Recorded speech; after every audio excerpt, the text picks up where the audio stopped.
Hello guys, പുതിയൊരു വീഡിയോയ്ക്ക് എല്ലാവർക്കും സ്വാഗതം. ഇന്നൊരു ഫിഷ് ബിരിയാണിയാണ് നമ്മൾ ഉണ്ടാക്കുന്നത്. അതുകൊണ്ട് രാവിലെ അല്ല, ഒരു 11 o'clock ആയി. നല്ല വെയിലാട്ടോ അപ്പം തന്നെ. സ്നൂപ്പി ഇവിടെ നോക്കി നിൽപ്പുണ്ട്. ഇവളെന്താ ഈ കാണിക്കുന്നതെന്നാട്ടോ അവൻ നോക്കുന്നത്. ഇങ്ങനെ ഫിഷ് ബിരിയാണി ഉണ്ടാക്കാം ഗൈസ്. ഞാൻ നെയ്മീനാട്ടോ എടുത്തേക്കുന്നത്. കുറച്ച് ഉപ്പും മുളക് പൊടി, കുരുമുളക് പൊടി, മഞ്ഞൾപ്പൊടിയൊക്കെ നല്ലോണം പുരട്ടി അങ്ങോട്ട് മാറ്റി വെച്ചിട്ടുണ്ടേ. കുറച്ച് സവാളയും കുറച്ച് തക്കാളിക്ക്, ഇഞ്ചി വെളുത്തുള്ളി പച്ചമുളക് പേസ്റ്റും. അമ്മ അവിടെ കാര്യമായിട്ട് എന്തോ ചെയ്തുകൊണ്ടിരിക്കുക കേട്ടോ. ഉണ്ട് അങ്ങനെ ഫിഷ് നമ്മൾ ഓയിലിൽ വറക്കാൻ വെച്ചിട്ടുണ്ട്. ഇവിടെ ആണെങ്കിൽ നമ്മുടെ അരിക്കേണ്ട വെള്ളം നമ്മളിവിടെ വെച്ചിട്ടുണ്ട്. അതിനകത്ത് ഞാൻ കുറച്ച് സ്പൈസസ് ഇട്ടിട്ടുണ്ട്, പിന്നെ കുറച്ച് ഗീ ഒഴിച്ചിട്ടുണ്ട്, കുറച്ച് ഓയിലിട്ടിട്ടുണ്ട്.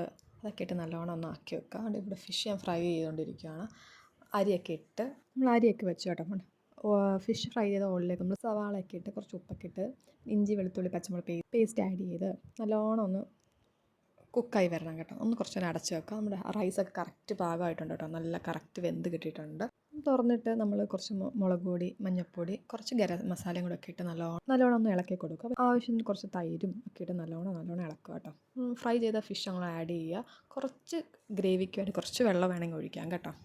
അതങ്ങ് അടച്ച് മാറ്റി വെക്കുക. അപ്പോൾ ഓർത്ത് കറിവേപ്പില എടുത്തില്ലല്ലോ, അങ്ങനെ കറിവേപ്പില പറിക്കാൻ പോയി. അങ്ങനെ ഫിഷ് ആണ് ഫുള്ള് റെഡിയായി, നല്ല കറക്റ്റ് ഭാഗമായി കേട്ടോ. ഇനി നമ്മൾ ദം ഇടാൻ പോവാണ്. നമ്മൾ ആദ്യം കുറച്ച് നെയ്യൊക്കെ ഇട്ട് കറിവേപ്പിലൊക്കെ ഇട്ട് കുറച്ച് റൈസ് ഇട്ട് നമ്മുടെ ഫിഷ് ചെയ്ത മസാല ഫുള്ളിട്ട് അതിൻ്റെ മേളിൽ കുറച്ച് റൈസൊക്കെ ഇട്ട് കുറച്ച് നെയ്യും കറിവേപ്പില ഇടുക. മല്ലിയിലയൊന്നും ഇവിടെ ആർക്കും ഇഷ്ടമല്ലാത്തതുകൊണ്ട് കേട്ടോ മല്ലിയിലയൊന്നും ഇടാത്തത്. അതൊക്കെയാണ് ഏറ്റവും ഇടുന്നത് നല്ലത്. അതൊന്നും ആർക്കും ഇവിടെ ഇഷ്ടമല്ല. എനിക്ക് അതിൻ്റെ ഫ്ലേവറേ ഇഷ്ടമല്ല. നമ്മൾ ദം ചെയ്ത് തുറന്നപ്പോൾ നല്ല മണം ഗൈസ്, നല്ല മണം. കൊതിയാവുന്ന കഴിക്കാൻ കേട്ടോ.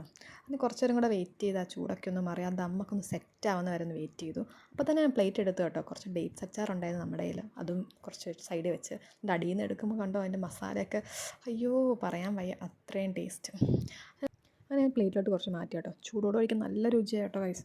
കുറച്ച് ചോറും ആ ഡേറ്റ്സ് അച്ചാറും കുറച്ച് മീനിൻ്റെ കഷ്ണം കൊണ്ട് വായിലോട്ട് വെക്കുമ്പോൾ എൻ്റെ ഗൈസ് പറയാൻ വയ്യ, അത്രയും രുചി. അപ്പോൾ എല്ലാവരും ഒന്ന് ട്രൈ ചെയ്ത് നോക്കുക. Okay, by.